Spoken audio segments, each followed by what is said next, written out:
How to play Steam games offline. First things first is go ahead and install Steam on your PC.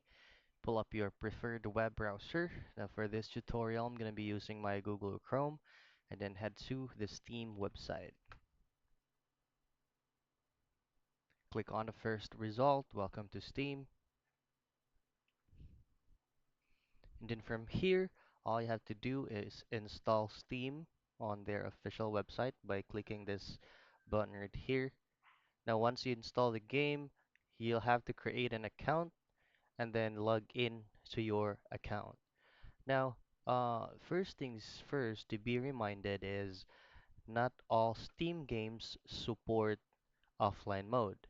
Now, for you to be able to play Steam games offline, well, of course, you'll have to download the game first before going offline.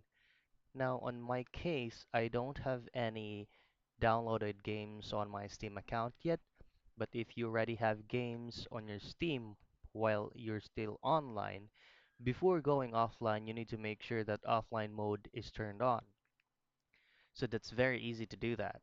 So if you have games installed on your Steam, all you have to do is log into your account, and then beside your profile picture, you'll just have to click on it, and then there will be an option here that says go offline. So once you click go offline on your library, you will be able to see available games that you can play offline mode. So that's basically it. That's how you play Steam games offline.